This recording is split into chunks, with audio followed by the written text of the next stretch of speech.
What if the greatest scientific secret in American history was simultaneously the greatest act of betrayal?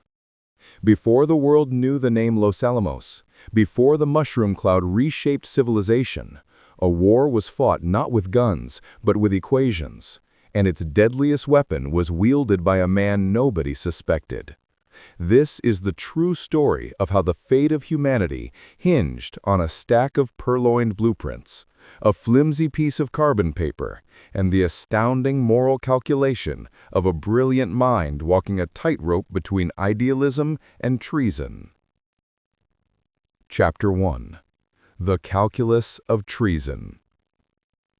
The heat radiating off the New Mexico desert on that July afternoon in 1944 was a physical, oppressive thing, baking the scrubland and turning the air around the mesa into a shimmering, distorted mirage. But for Dr. Theodore "Ted" Hall, the true heat was the sweat that prickled his spine beneath his crisp white laboratory coat. It was the crushing, silent pressure of holding the world's most dangerous secret while simultaneously planning to give it away. Ted Hall was an anomaly, even among the collection of intellectual eccentrics, Nobel laureates, and military brass assembled on the remote, restricted plateau known only by its post office box, Santa Fe, 1663. At 19, he was the youngest physicist on the Manhattan Project, a prodigy with a mind so quick and sharp it often unnerved his older colleagues. He'd graduated from Harvard, been recruited directly to the top-secret facility, and now worked alongside legends like J. Robert Oppenheimer, Enrico Fermi on the very core of the gadget, the implosion device for the plutonium bomb. Today, however, Ted was not focused on neutron cross-sections or criticality thresholds. He was focused on the thin, crinkly sheets of carbon paper tucked into the inside pocket of his tweed jacket, and the heavy, cold weight of the metal cylinder beneath his seat on the rickety Jeep. He was on a supply run. That was the official reason for his descent from the isolated scientific sanctuary. The truth was far more perilous. He bounced roughly down the dusty road leading toward Santa Fe, the engine noise a welcome cover for the chaotic drumming in his chest. Every shadow, every distant military vehicle registered as a potential challenge, a moment where the thin veneer of his identity, brilliant, loyal, young American scientist, might crack. He knew the checkpoints were lax for scientists on official business, but the sheer volume of material he carried was staggering, both literally and figuratively.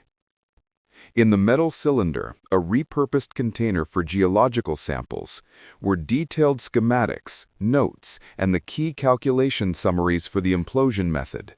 This was not just a design, it was the entire operational blueprint for turning raw plutonium into a force capable of ending a war, or perhaps ending the world. He had spent the previous 3 nights awake under the dim, hooded lamp of his dormitory room, meticulously summarizing months of collective research.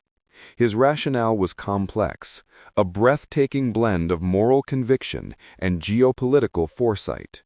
He wasn't a communist, not officially, but he was a dedicated socialist, horrified by the prospect of a world where only one nation, the United States, held absolute, devastating power.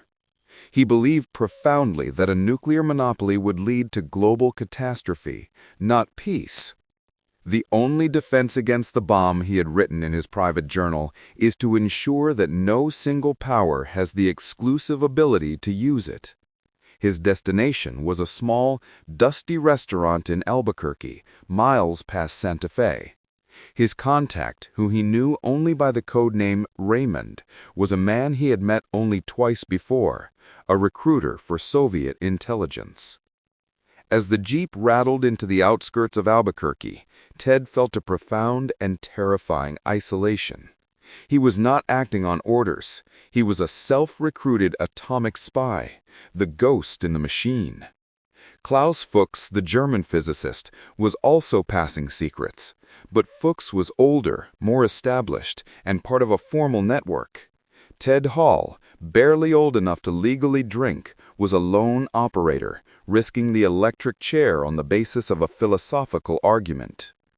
He parked the Jeep several blocks from the rendezvous point, wiping the sweat from his brow. He didn't look like a spy. He looked like an earnest graduate student on a weekend break, spectacled, slightly rumpled, and far too preoccupied with abstract theory to worry about international espionage. This was his greatest asset. The exchange. The restaurant was called El Comedor, a greasy, bustling diner favored by local rail workers. The smell of frying chiles and stale coffee was thick in the air. Ted chose a booth in the back corner, ordering a tasteless plate of huevos rancheros he had no intention of eating. A few minutes later, Raymond slid into the opposite side of the booth. He was unremarkable, a man in his mid-40s with a mild, accountant-like demeanor, wearing a simple button-down shirt. His banality was his armor. "The heat is terrible today, Ted," Raymond said in a low tone, avoiding direct eye contact. "It is, Raymond," Ted replied, carefully keeping his voice level. "It makes everything heavy." That was the cue. Heavy referred to the payload, the atomic information. Ted reached down to the floor, deliberately knocking the bulky metal cylinder over. As it clattered, he bent down, retrieving it, and simultaneously, with a practiced motion, he slid the tweed jacket off his shoulders, letting it drape across the seat. Raymond moved equally subtly, his hand brushing against the jacket as if adjusting it. In that fraction of a second, Ted palmed the roll of carbon paper, the summaries, from the inner pocket and deposited it on the seat, covering it instantly. Raymond didn't hesitate. While Ted feigned an attempt to stand up to get comfortable, Raymond's hand expertly swept the small package off the seat and into a folded newspaper on his lap. It was done. The most devastating scientific knowledge ever conceived was now out of American hands. They spoke for 5 minutes about the trivialities of supply runs and the terrible food at Los Alamos, masking the incredible weight of their transaction. "I need to leave now, Ted," Raymond said, rising. "Thank you for the supplies."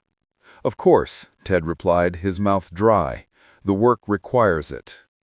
Raymond walked out without looking back. Ted Hall sat alone, the silence deafening, the plate of untouched eggs growing cold. He felt no triumph, only a chilling emptiness. He had just committed treason. He had also, in his mind, just restored a precarious balance to the post-war world. The blueprint of doom. The documents Hall had passed contained the core secrets that America assumed would guarantee its long-term supremacy.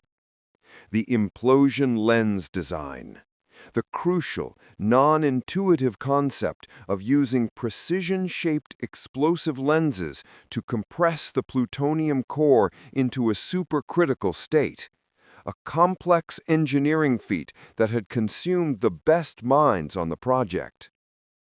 The plutonium cross-sections, the measured data on how plutonium-239 behaved under fast neutron bombardment, the exact numbers needed to calculate the necessary size and configuration of the core. The initiator mechanism, the details of the tiny polonium-beryllium urchin that would flood the compressed core with neutrons at the exact microsecond of peak compression. This was not theory. This was the how-to guide for building the Fat Man bomb that would eventually fall on Nagasaki. Ted drove the Jeep back toward the mesa, the sun dipping low, casting long, dramatic shadows across the canyons. He had to assume he was being watched, the hill's isolated intensity. Life on the hill, Los Alamos, was a peculiar blend of academic commune and military prison. There were no street names, just numbered buildings and barracks carved hastily out of the arid landscape. The isolation was absolute. Mail was censored, visitors were non-existent, and the outside world existed only as coded radio reports and anxious rumors. This cloistered environment bred intense focus, but also deep paranoia. Ted shared a cramped room in the Bachelor Officers' Quarters, BOQ. His colleagues were intellectual titans. Richard Feynman, often found drumming on desks or cracking safes. John von Neumann, whose mind could process complex calculations faster than any machine of the era. And J. Robert Oppenheimer, the project's charismatic, melancholic director, whose presence lent the entire undertaking an aura of fatalistic genius. Ted was fully immersed in the technical work, dedicating most of his time to measuring neutron flux and calculating the critical mass for the bomb's core. His work was critical to the success of the Fat Man plutonium device. The implosion design, the very plans he had copied, was astronomically complex. It required 32 precisely shaped explosive lenses to detonate simultaneously, crushing the grapefruit-sized plutonium core into a supercritical state. A surfaced plutonium core can be rendered safe by touch alone, but encased with explosives, it will detonate. And by neutrons, it becomes unpredictable. Any imperfection, any microsecond of delay, and the weapon would fizzle. A catastrophic failure of both science and security. Ted had to be perfect, not only to avoid suspicion, but because he believed his actions were necessary for global balance. If the weapon failed, his risk would have been for nothing. If it succeeded, his actions would have ensured that the United States could never hold the world hostage with it. The unseen audience. What Ted Hall did not know was the frantic pace at which his intelligence was being processed thousands of miles away. The documents were microfilmed in a safe house and rushed from New Mexico to New York, then smuggled to the Soviet Union. When they reached the labs outside Moscow, the Russian scientists were stunned.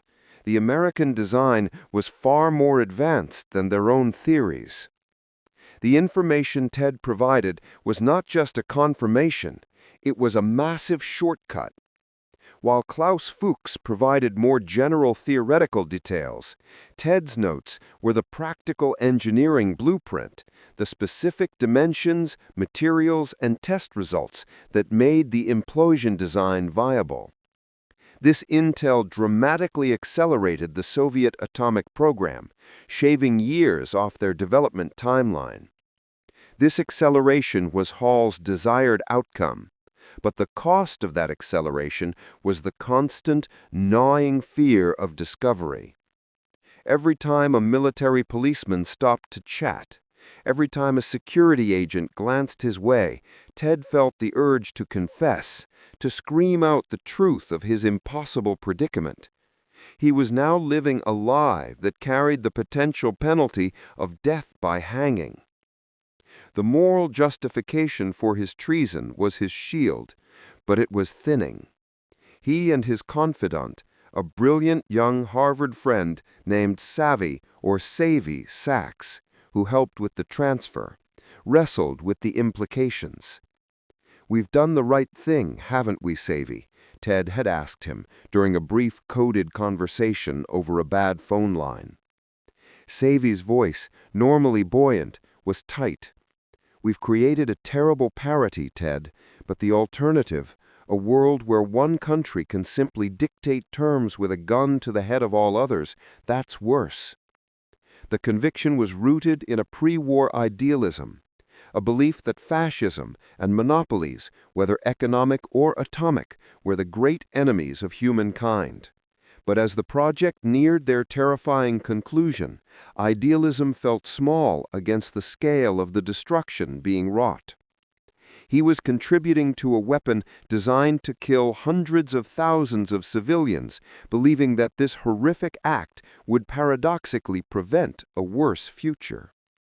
This internal conflict became his constant companion.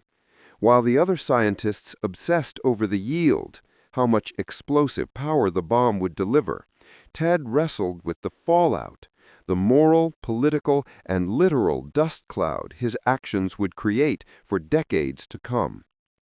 He was the ghost in the atomic machine, ready to watch his creation save one future by condemning another.